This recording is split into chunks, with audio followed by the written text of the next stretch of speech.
At the Julian Way, we empower individuals with disabilities to thrive in faith communities by breaking barriers and fostering belonging. Your support helps us create accessible spaces where everyone feels valued and seen. Join us in making a difference today at www.thejulianway.org. Together, we can build communities of belonging.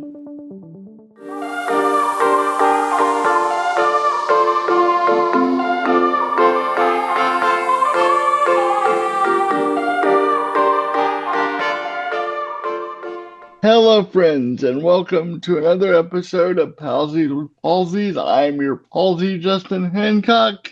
And I'm your palsy, Becca Martin Anderson. Hello, Becca. Hey, Justin. And we also have here with us our friend and colleague and friend and editor of the pod, Dillon Hargrave. Hi, Dillon. Hey, how's it going? It's good. It's good. How are you? I'm doing well, thanks. It's good to be here. Thanks for the invitation. And very excitingly, we are now post one and sometimes two snowstorms for all of us. Is everyone warm enough? Is anyone covered in ice?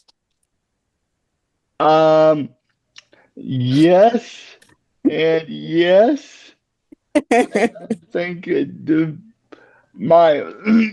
for those of you who don't know, my apartment and my ramp from my apartment is in constant shadow. So even though it's getting up into the 60s today and got well above freezing all weekend, I got stuck 3 times right outside my apartment to the point where I could wave at my wife from our living into our living room window. I mean, I guess if you have to pick a place to get stuck. I mean, really, I just nailed it there. Dillon, I must say, I almost introduced you as our bonus palsy, but I didn't. I didn't want to do that without your express written permission, but that sounds pretty good to me, actually. Yeah, this is two palsies, one palsies, if you will. Exactly. I'm outnumbered. Imogen, boy, you've never said truer words, Becca. I'm sorry for what the next hour or so might look like. I mean, I don't know who you're apologizing to. I think frequently when we've got a guest that we both know, you end up being the one who feels outnumbered, no matter what the demographics of the situation are. Yes, and now I want our listeners to imagine a sad trombone as I confess that Rebecca is absolutely correct. Oh, see, we come with Foley now. You don't invite the editor of the podcast to come unless you expect in real time. Foley, nice. Love it. Absolutely. Well, we wanted to have you here, Dillon, because we were thinking of having a conversation about AI, and this is something that I know you have a lot of thoughts and some amount of experience with. It's something that conversation that's come up at different times and in different ways in our work together. And also there was a chance that I wasn't going to be able to be at this particular recording session. But it's just a wonderful opportunity to have you here to participate in a really interesting conversation. Yeah, thank you, Becca. I'm glad you're here as well. I will say that I nominated myself to be a part of this conversation when I found out the subject because I think that it is a fascinating one, and I do have, some opinions and have a relationship to the topic. So I'm happy to be here, and always, as you both know, always a pleasure to share any amount of time and space with the two of you, regardless of topic. So happy to be here. Likewise. And yeah, and I think we particularly want to talk about AI as it relates to disability because there are some particular advantages and drawbacks of how AI is affecting the disability community, and how there's kind of um a real both and sort of the good and the bad together. Is that kind of where you were thinking, Justin, when you proposed the topic?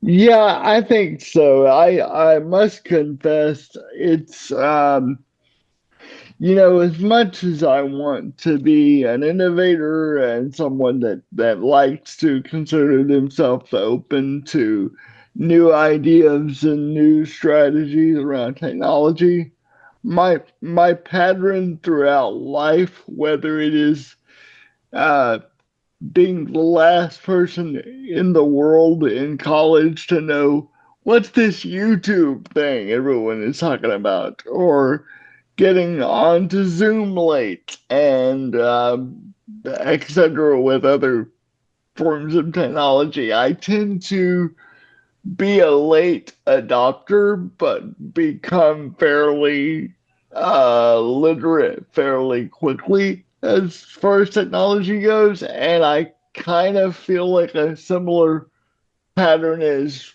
repeating, but with AI, it's everywhere and has proliferated so much of life so fast that kind of, well, I'll be a late adopter, but I'll catch up. That's still harder to do because the AI can directly tell me how slowly I'm adopting AI. Um, so it's an interesting time to have this conversation. And as we were saying, as we were germinating the original conversation for this show, there are some, and you just pointed out, there are some deeply great advantages for the disability community, while Hmm. while AI also contains a multitude of real and substantial fear, and Hmm. it's a classic things can be two things scenario. So Yeah, absolutely. So I'm wondering if we want to start with the good sides, with the things, the ways in which AI has been useful already, or seems to promise to be useful, and in particularly in our lives as disabled people. Do either of you have a example of that you want to start with? I'm sure I think on a real basic level, we do so much writing and idea generation either at staff meeting or with members of our board that I have just found myself in situations lately where I need to use AI to respond to a conversation or a curriculum prompt that we've been working with. And I have been blown away every time with how uh, intuitive it is and how much easier it is for my dyslexic brain and mouth to articulate ideas with AI's help. Uh, Hmm.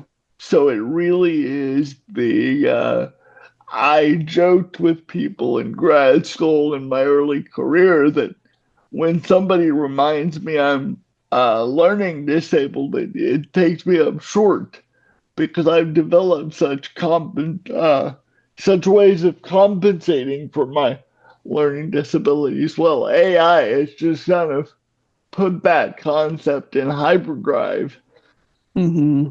Yeah, So they can kind of yeah, collate and organize, and put stuff into better wording than that might take a human some real wordsmithing to get to. yeah, Yeah. yeah. So that would definitely be one I would begin with. How about you guys? Yeah, I think for me the really significant one has been the image recognition capabilities of some AI. There's one in particular that I use. The app is called Be My Eyes, and they originally were a volunteer company where you could call a volunteer and be connected by video call to someone who was volunteering to help interpret visual data for you. And so you'd point your camera at something and ask your question, and a person would give you an answer. But they, in the past couple years, how long has this existed? Who knows? They have implemented Be My AI, in which you take a picture and the AI describes what's in the picture for you.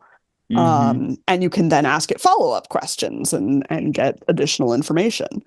And I have just found this really incredible, because there are just so many situations in my life as a blind person living alone where I just need to know, does my washing machine display say the thing that I think it does? And what are the instructions on this microwave meal box that I have? And like, what color is this shirt? Because I don't remember. I was told and I don't remember it anymore. And these are just things that I could call a sighted person about, and sometimes I do. I've never been comfortable using Be My Eyes call a volunteer function, because I've always found the idea of kind of inviting a stranger into my home to look at stuff a little not just doesn't feel great privacy wise. Now, granted, I am instead taking pictures that are being uploaded to a server for analysis, and I don't know where they're going after that. So the privacy concerns are still there. I think, to me, it's that it's individual pictures as opposed to I'm on a video call with someone. That feels like I'm at least in a little bit more control of how much is being seen through my camera. So that helps to me. But yeah, and I just there's just so many vulnerable or just silly seeming questions that I don't want to ask to humans a lot of the time, and I don't care about asking the AI. I will point it at the food in my fridge and say, does this have mold on it? And I can be very assured that the AI is not judging me if the answer is yes. Yes. AI mother-in-laws. Anyway, that's another podcast. Right. My mom's going to be on the show in probably 2 or 3 weeks, so maybe we'll hold that one for now. Dillon, how would you respond to either what you've heard or your like basic understanding of the question to begin with? Yeah, no, so I think, first of all, say, Becca, thank you for sharing. That's a use that I had never even considered, and I'm fascinated to learn. So thank you for that. Justin, a little bit more expected to hear your response, but I think that I would name myself as not necessarily an early adopter of AI, right? But as a user, as an intentional user of it. But I would say I will gladly claim that I am chronically curious, all right? And so curiosity has been a big driver in my use of AI up to date. And I can name any number of ways that it's been beneficial. And certainly I share additional curiosity, which has brought me to this conversation. But I think, I want to start by saying, previously I said I mostly have philosophical thoughts about the benefits of AI. And I want to start by saying that I take the risk of AI very seriously, especially for disabled people, because most of the harms people are worried about aren't hypothetical to us. They're extensions of systems that we already navigate. And I think that Yeah. even at this point in time, if we dig deep enough, we could probably already come up with a couple examples each of where this is true, has been true in our experience. But for me, the interesting question hasn't been, is AI good or bad? But what kind of relationship am I actually building with it? And who retains agency in that relationship? I don't experience I don't experience my use of AI as leading or replacing my judgment. But I also recognize that for me, that's a particular privilege.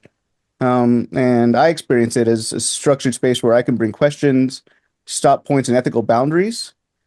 And that allows me to move forward more confidently towards goals that I already have, and embody. Right.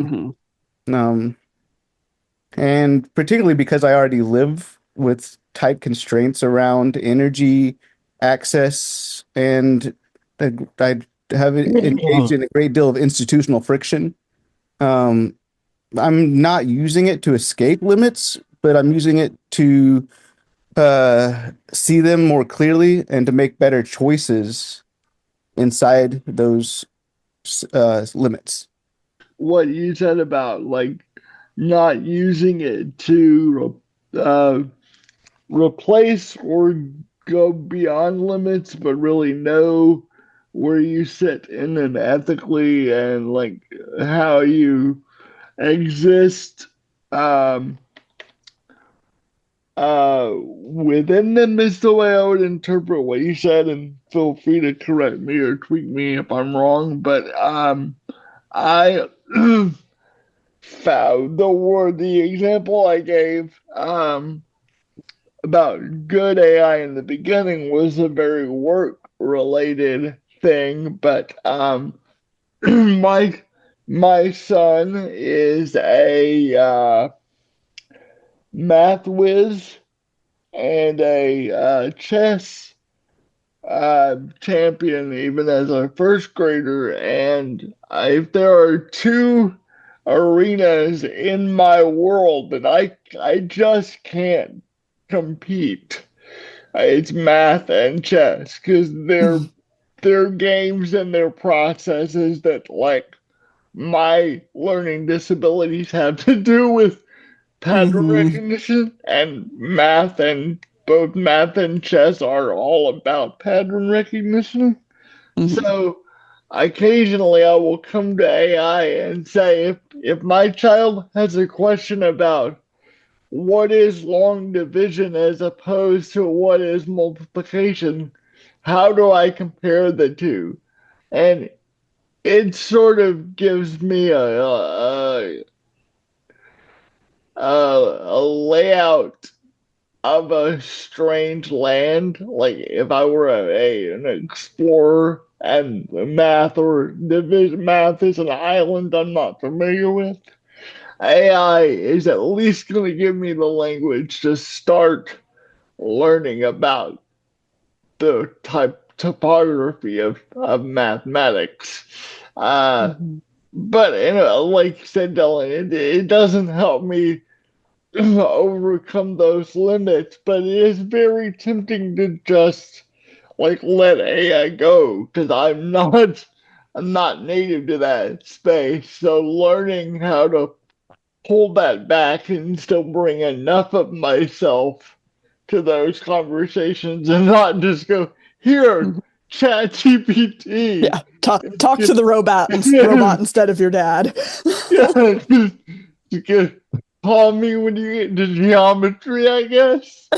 Um, it's it's both a very good thing, but a thing that can be very tempting to just sort of abandon your limits because I don't want to deal with those, which I don't think is ultimately helpful. Yeah, I think in this conversation I'm hearing maybe two senses of the word limits, and Dylan, maybe you can correct me if you were using this term differently than either of these senses. But one being like, what are our individual capability limits, right? In terms of processing power and speed, or knowledge on a particular topic, ability to executive function is one that AI definitely contributes to for me. Um, and that recognizing that use of AI is a tool for working with these limits. It's not fundamentally changing the limit itself. But then the other is limit as boundary, is what are the boundaries and the limits on what we choose to do with AI? What are the tasks that we are giving it to do, as opposed to the things that we are reserving as saying this is my responsibility as the human in the room to think about or do or answer. Is are both were both of those kind of operative in what you were saying, Dylan? Yeah, I think it's definitely a both and situation, right? Mhm. I think primarily, I think, when I talk about agency specifically, right, I think that it's more the former, right? But Mhm. when I talk about, when we maybe get into more of an ethical conversation, it's the latter, right? Yeah. Yeah, totally. I'm definitely, I think a lot about both of those because I will, as I just mentioned, I sometimes struggle with executive dysfunction, which means like I'll get to a place of like I have so many things to do. I know the things I need to do, and my brain is just too overwhelmed by that to figure out what I need to do first. And I will go to an AI and have I'll do a thing that I have often done with a fellow human being, where I say all the things that I need to do, and they help me break it down into smaller steps, or suggest the thing that I need to do first. And frankly, it's not even, I think part of where the agency for me is realizing I don't actually even necessarily need the AI to tell me which thing I need to do first. I just need to have the conversation. It's Right. the act of just saying it and just going over it in a different format than writing it on a list in a document. That, like, sometimes the AI will come back with, I think you should do this thing first, and I'm like, actually no. Now that I've like said it out loud, I'm gonna go do this thing. Goodbye. And Right. like that's it it's really helpful to have AI there to have the function of I think in coding they call this the yellow duck theory, or yellow duck practice, or something like that, where the idea is that you keep a little rubber duck on your desk, and when you're running into a coding problem, you explain the problem to the duck, and somewhere in explaining the problem you will probably solve the problem. AI is just a slightly more responsive rubber duck, at least for some things. Yeah. No, there's some wisdom in a lot of what you just said, Becca. Hmm. But this conversation just wants my brain to go in about 7,000 um, different directions.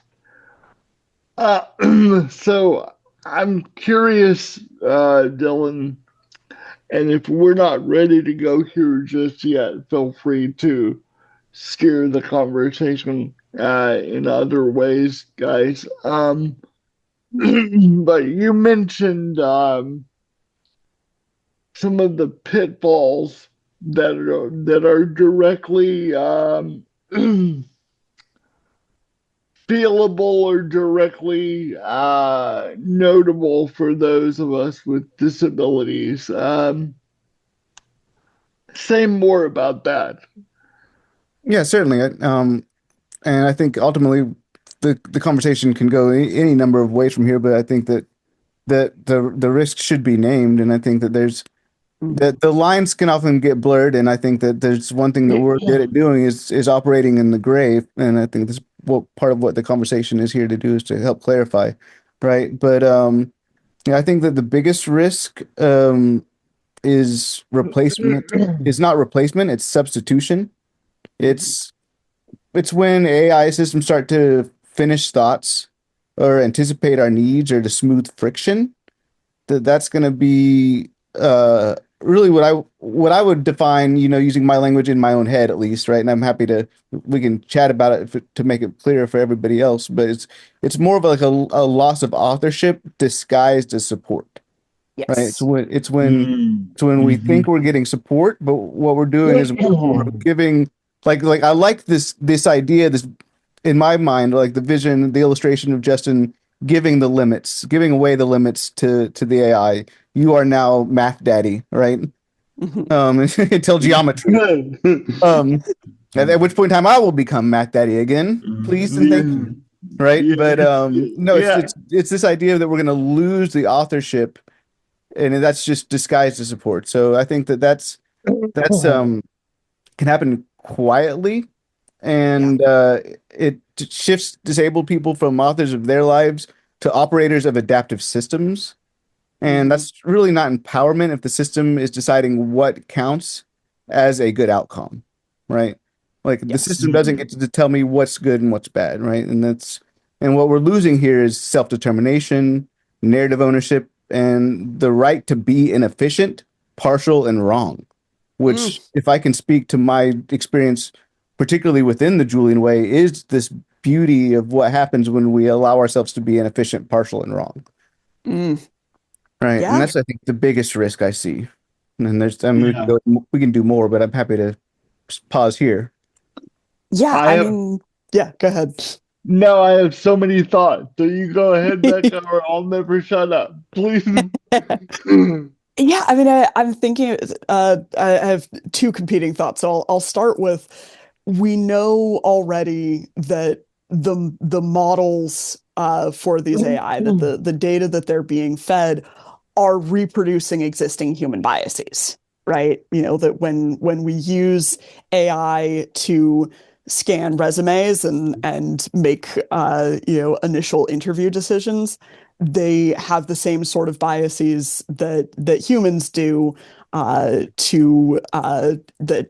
are racist, are ableist, are sexist, like all of these things. So yeah, like in addition to just the like, it is concerning to have authorship taken away from us, from anyone.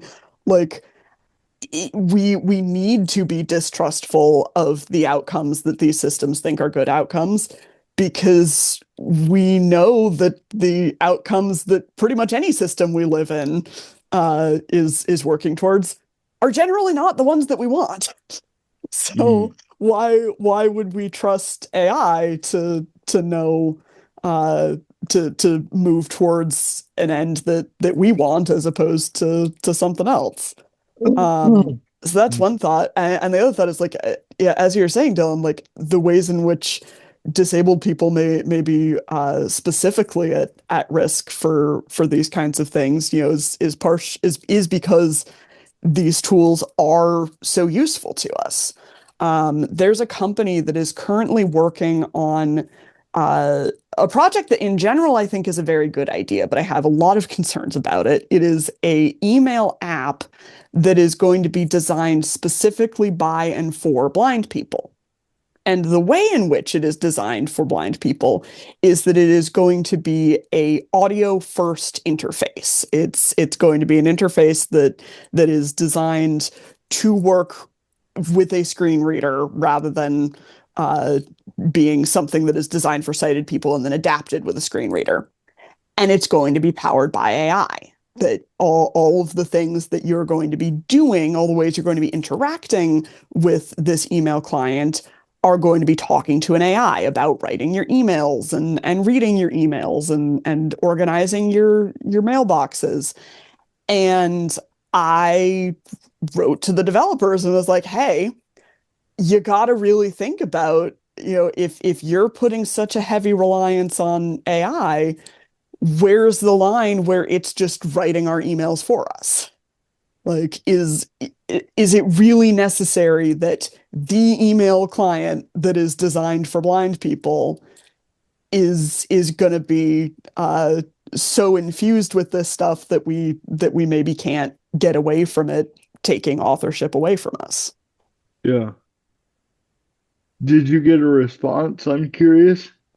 Yeah, they said all the right things. They, said thank you for raising these questions, and we're not seeking to have it, replace thinking for anyone, and we're not looking for it to do all these things. But I'm always a little suspicious of those responses, because that's what you always hear, is that everyone's like, "Oh, thank you so much for raising this concern. Now back to us doing exactly what we were doing before." Yeah, yeah. That was my thought. Dillon, something that was triggered for me, what you just said, um, is this concept of the rough edges in our world and in our being and in our experiences, creating the either the impetus for innovation or the innovation itself. Um, Both on a disability civil rights perspective. I remember as I've been an activist, I am always astounded by how much disability innovation basically began with the equivalent of tin can and a string, and and then we play with the half baked thing that we're working on, or and it becomes something else when it's in the hands of a person that needs the adaptive aid, or it becomes something else when it's in that person's hands and it's in conversation with others with disabilities. And I'm just so struck by about whether it's organizing itself or adaptive technology, how many happy accidents have led us to where we are. And what happens if we sand all of those down and we just rely on the end product of a seemingly perfect system? Um, how much of the creative impulse are we leaving to a smoother but less creative and less like tactile reality?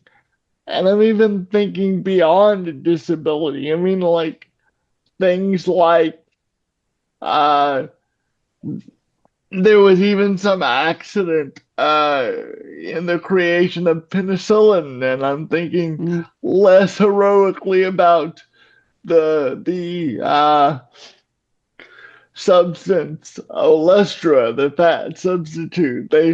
They were initially looking to create a substance that retained calories, and they accidentally created a substance that like uh made calories indigestible, and and that's not necessarily a great achievement for mankind, but it is an innovation that was arrived at when we were intending to do other things.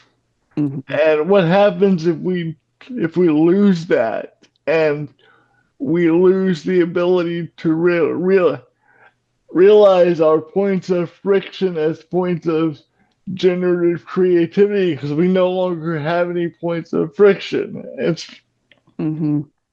I'm I'm very compelled by that idea of Yeah, similarly, like I'm almost tempted to name this podcast in praise of inefficiency, or maybe that's a separate podcast that we all get together to do, because yeah, like I think there are things where I'm so I really enjoy AI taking some of the inefficiency out of things. Like I hate spending my time racking my brains to come up with the perfect workshop description or the perfect text to go here on this form letter or something like that. Like there's just lots of writing tasks that do not feel inspiring to me, and yet my brain will not do them in an efficient manner because perfectionism.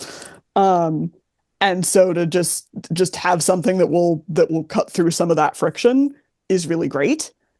I do not want to take any of the friction out, or maybe not any, but like I do not want to take the vast majority of the friction out of my sermon writing, out of my personal essay writing, out of my uh, out of my fiction writing, because those moments of I don't know what the next word here is, and I need to sit here and ponder for a while, or I even need to leave and go do the laundry and give my brain a break.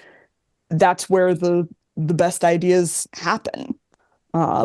So I'm really compelled by this idea, Dillon, that we need to guard our inefficiency and our friction. Yeah, I appreciate both of your comments, and I think collectively the thoughts kind of point directly to my second point, and that's the risk of institutional de-skilling of disabled judgment. Okay, that's a big container, a lot of jargony type Right. words. So break it down, right? But you know, I think that what we have learned to date, and this isn't a controversial or groundbreaking statement, but institutions love AI because it standardizes decisions. I think the resume example is a great one, right? And for disabled people, that's dangerous because when systems start saying that the model knows best, or that the data shows this intervention works, or that this is the optimized pathway, disabled expertise, especially experiential expertise, gets overridden. Yeah. And what's at stake is not access to tools, but whose judgment is considered legitimate, right? Yeah. And I think that that's we can think about all of these contextual areas where friction is valuable, right? But I think that, this is, and we could zoom all the way out, and I'm sure this is another podcast or a series of podcasts about how, making corporations equivalents to humans and making their only thing profit, and how that, drives decreasing friction, right? Yeah. Yeah. Big decision-making point. So of course that's what institutions are going to do and value out of AI. So, I think that that's something that ultimately, we can discuss because we should be sounding the alarm, right? That is an area where urgency is a thing. Yeah, absolutely. Yeah.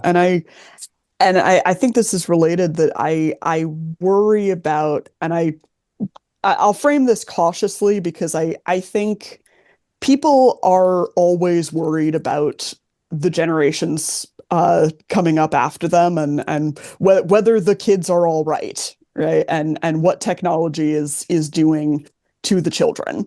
And sometimes that's a little overhyped, so I want to sound this carefully, but I do think that there is concern about whether young people are being taught to think or being taught how to get AI to think for them. And I'm sure it's different in different places and for different kids, but there are all these horror stories of kids who barely know how to read but can make ChatGPT write a great paper for them. And I think that really is related to these questions of whose decision making power is valuable, Dillon, because I don't know that there's data on this yet. but I'm gonna guess that a lot of the people who are being shepherded towards AI to make their decisions for them are going to be disabled, black and brown, people and other BIPOC and poor. You know, like I think the people whose decision making has historically not been valued now have a new way to be told how to make their decisions. I think what I find most chilling about that idea of is, I mean, the idea of itself is chilling enough, Hmm. but I think what I find most potentially disturbing is not the concept itself, but when does AI reach a point where we're not even concerned about the concept because we're not even aware that it skipped a step and is doing it anyway. And I think that is what I find why I find it so amazingly necessary for us to be aware and familiar with these technologies. Hmm. And I'm not for a second, to all of my Luddite friends out there, and please be a Luddite. Like, you go on and like do your thing. I'm not telling you that everyone should like bathe in the technology, but I think some sort of familiarity is necessary purely so we can know what questions to ask and when to ask them. Because the scariest thing is for things to like this to happen without us being aware of it, and we've then reached a point where we can't backtrack because we don't know where we are in the first place, if that makes sense. Hmm. And that is a particular vulnerability for disabled folks because, like we said at the beginning, AI is so splendid and so wonderful and so liberating in so many ways that we cannot realize that we're tied to the railroad tracks until the train is directly over us, if that makes sense. Hmm. Not Yeah, I think too bleak. So both of those comments kind of direct towards, what I would say is a third risk, but these are all related, is this idea of constraint laundering. Mm. And this one is subtle, but it's very real.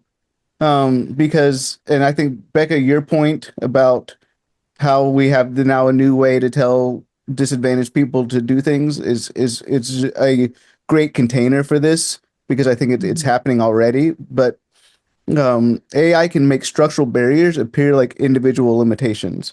You start to Mm. hear things like you didn't use the tool correctly, you didn't prompt well enough, the system works, maybe you're the edge case, and that reframes systemic failure as personal inadequacy. And I don't think I have Mhm. to, this is a surprise to anybody in the room, but for disabled people, that's a familiar and a dangerous move. Mm. yeah, Yeah. No, I hadn't even thought about that, Dylan, but I mean you're so correct. Is this it's it's another system that like we're being sold that it's infinitely customizable and and we can get it to do anything that we need it to. And that's just not accurate. It is a tool made with and many different tools. There are different models out there, but based on very similar bodies of data, um, and it is designed to do a lot of things, but still within a specific system. And so yeah, like this is going to be another place where uh, we're we're going to get blamed for uh, not getting the results that we need out of a system when the system was not made to give us the results that we need. Yeah. I think, and then, admittedly, I've been waiting like 40 minutes to get this quote in here, but there's a great line from Arthur Weasley in Harry Potter, and I think as soon as I say that, maybe both of you will know where I'm headed. Mm-hmm. Never trust something that can think for itself if you don't know where it keeps its brain. Mm-hmm.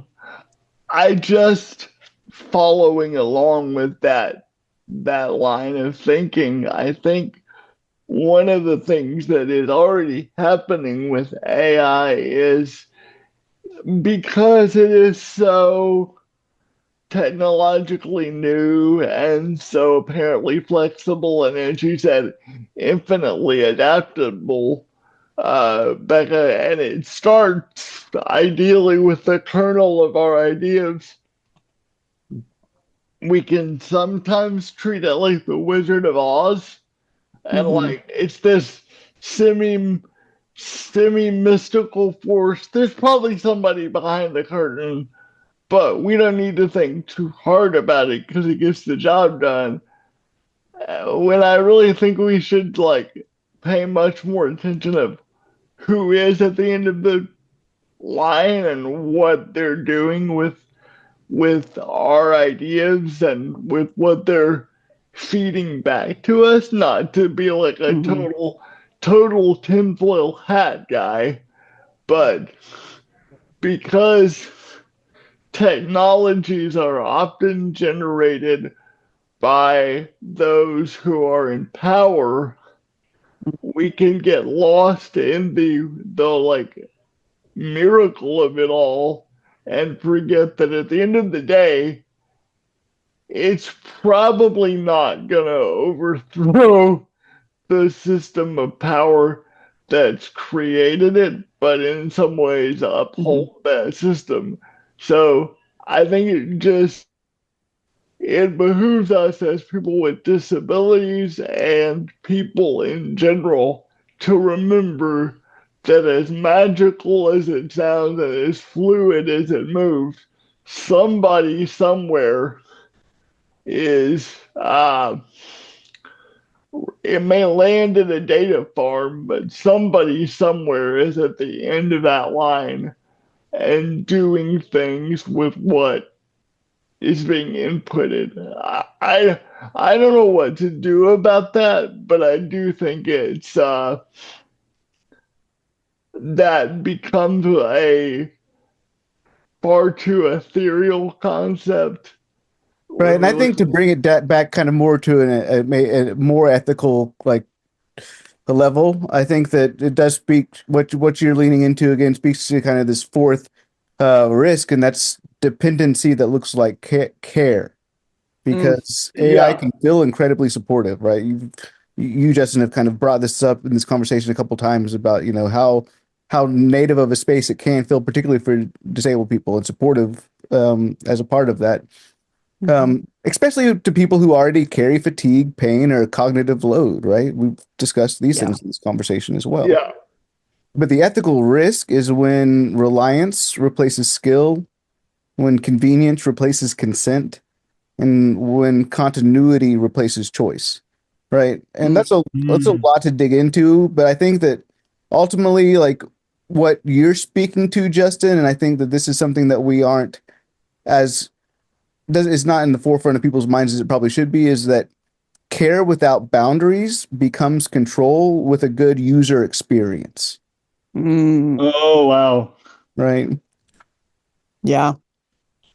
Yeah. No, I mean, this is very much central to the disability rights movement, right? Is that um, the definition of independence as used by the disability rights movement is it's not doing everything yourself, it's making the choices about the care that you receive and how you do the things that you want to do. And and that that is just completely central. That, so much of the disability rights movement was about, don't tell us that our only option is to live, in our families' homes and never be able to leave, or to live in institutions and never be able to never be able to leave. Like, we get to choose where we live, and we need the spaces that we move in to be accessible in order to facilitate those options. And um, she didn't publish it under her own name, so I won't name this person, but so a dear friend of mine wrote a piece for a journal somewhere. I'll try to find it and link it in the show notes, about coercive care, and about the ways that her she had care needs that would sometimes become very acute care needs, and as an adult, her mom would often show up to provide the care that she needed, but there was an element of coercion in that care. There was a sense of she needed to behave in particular ways, or that care would not happen, and that care had to look the way that her mother said it should look, or it wouldn't happen. And I think that's what I'm thinking about when you talk about this risk of dependency, Dillon, is that if AI is our only option for a variety of things that we need in our lives, if we don't have another way to meet the needs that AI is helping us to meet, then we no longer have choice in how those needs are met, because they get met however the people designing the AI say they get met. And put behind a paywall. Yes. And that's going to happen. For anyone who doesn't think that's going to happen, AI is currently making a lot of money, and the only way that bubble doesn't burst is if they put it behind a paywall. And the bubble might burst anyway. It's a whole economics thing, not relevant to this particular moment, right? But yeah. I'm thinking about 9 podcasts from the last 7 minutes alone. So definitely more ground or soil to till, as we experience and inhabit more of this conversation, for sure. And by the way, Dillon, you can come up with a snazzy turn of phrase. I think control with a positive user experience may show up as the name of the show. So thanks for the 2 or 3 zingers you've delivered today, for sure. That and much else. Yeah, I appreciate that. I mean, I will say that Justin, I've edited enough of the podcast to where I was waiting for the phrase to come out of your mouth somewhere about landing the plane. But I don't want to make too many assumptions, but I have one final risk point I want to bring up. And I think that ultimately it's at the heart of why have this conversation with these people at the table in this space now. Sure. And that's because there's a risk of eroding the collective memory.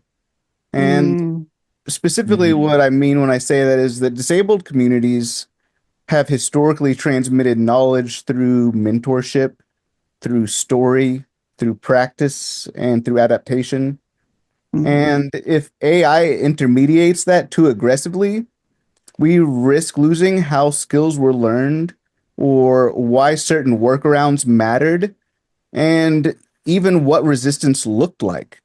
And that's not just a technical loss, that's a cultural loss. Yeah, absolutely. Yeah.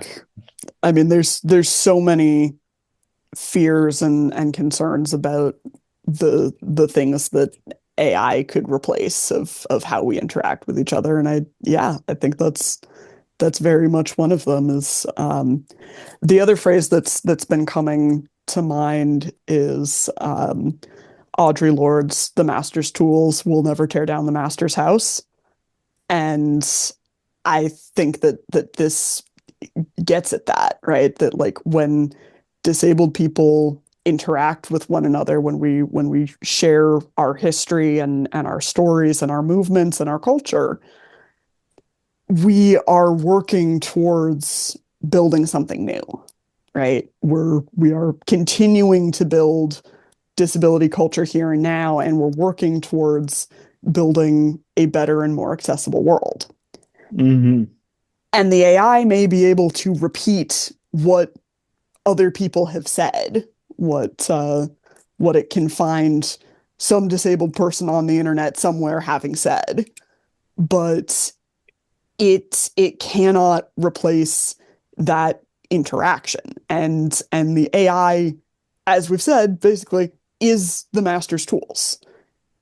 There is so much important culturally, politically, movement-wise, relationally, that's happening in disabled people sharing information with each other that will never happen with AI sharing even some of the same information with people who ask it questions.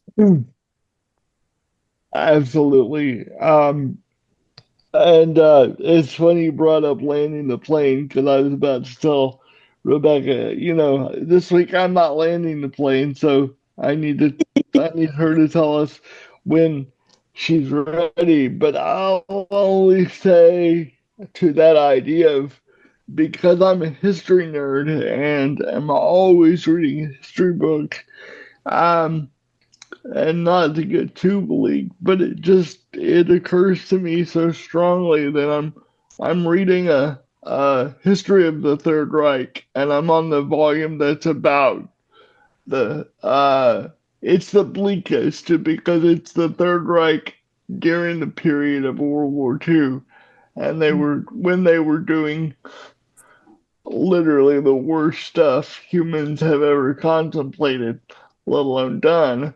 But so much about what was done was the act of violence towards bodies and humans were cruel enough, but the destruction of an idea and the destruction of the ability to retell that story so that others could learn and connect to that culture.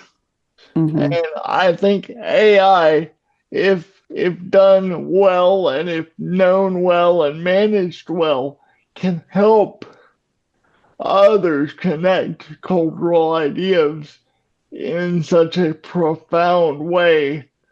But there's also a real risk of, as was said a moment ago, losing anything really organic about passing or about what it really took for disability civil rights or disability culture to exist and thrive.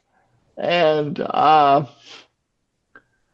that's not a theory or a something that we might need to be worried about. That's a true and present idea that disabled people have had to fight hard to hold on to without AI and without AI on the playing field, and it'll only get harder as AI moves more and more into the idea of space. Mm-hmm. Yeah, I think the really just kind of my final thought on that. Sorry, Becca, I didn't No, know go ahead. what up, but I would like to give you more time and space, if you have it, because I've always valued hearing your input. But I think the danger isn't sudden harm; it's quiet normalization, and how much Yes. of that is part of the disability experience, right? I mean, I think not speaking too specifically, but painting the broadest strokes imaginable, right? I think the disabled experience, by and large, is living with the realities of sudden harm. right? Mhm.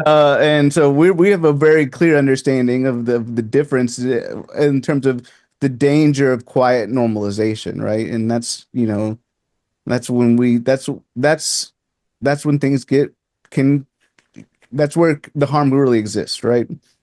And Because so it's quietly normal that we're not as good workers as non-disabled people. Like right. that's just accepted, and that's where we see unemployment rates. Yeah, exactly. It's a great example, and I think that the real ethical risk of AI for disabled people isn't replacement, it's losing authorship over our own decisions and systems that claim to be helping us. But once our agency is outsourced, it's very hard to get back. Yeah. Yeah. And frankly, I think there's a lot of that that's, and I will land the plane in a moment, but I think there's a lot of that is happening to everyone, and that disabled or not, that we need to be on the lookout for. And the example I'll give is Google. Um, I think most people who have used Google over the past 10 years have noticed there is a decrease in the quality of results that you get. And it is because Google's algorithm is prioritizing the things that are sponsored, the people that are paying the money, as opposed to prioritizing what actually fits your result best. And it is a short step from that to prioritizing the messages that Google or any other service that you're using wants you to get. Yeah. We are used to thinking of the internet as a place where we can go and find objective truth somewhere, even if we're aware enough that we know that it might not be in the first place that we look. There's still a sense of like, we can ask a question and Google has the answer, and now there's a sense of we can ask a question and ChatGPT has the answer. And I think we need to be aware that there is an agenda behind what those answers are. And that even if that is just who's paying money to get that result in front of your eyeballs. Yeah. And I think that we all need to be aware that is happening, and that more of it is likely to happen, so that we and work on our information literacy, so that we don't let these things become quietly normal.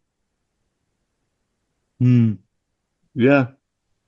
So that would be my takeaway from this conversation. Any final thoughts on what people should do with this conversation that we've had?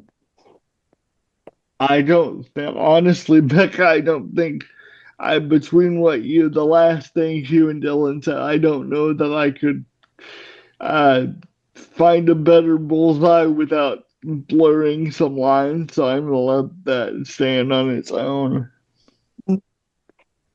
I think just if I were to answer that in any type of way, is just to say, be intentional with the field that you're creating when you're engaging or in relationship to any, I would say in any relationship specifically, if you want my personal opinion about how to best engage in life, but specifically when you're engaging in an automated system of any sort or something that's driven by an algorithm. Mm-hmm. For sure. Yeah, absolutely.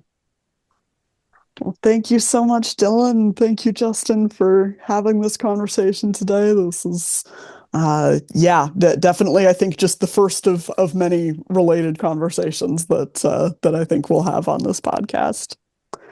And thank you everyone for listening. We so appreciate you being with us for these conversations. If you would like to be part of the conversation, if you have a thought on an episode you've heard, or a question, or something you'd like to hear us talk about on the show, please reach out to us. You can send us a message on Facebook. You can also email us at pwp@thejulianway.org. And if you have enjoyed the show, if it has meant something to you, if you've learned something new, enjoyed a conversation, we would so appreciate it if you would go on to your podcast app of choice and rate us 5 stars and leave us a review. It really truly helps other people find us.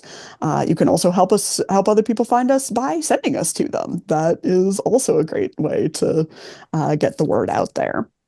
And if you would like to support this show, help us keep making it and make it even better, you can also donate to the Julian Way. Those donations directly help us do all the things that we're doing, including this podcast. You can do that at thejulianway.org/donate. And you can find us wherever fine podcasts can be found: Apple Music, Spotify, Amazon, iHeartRadio, all of these places. We hope to see you again there and wherever you are. And until then, go out and put some good into the world. Thanks, friends. Bye, guys. Bye. Bye.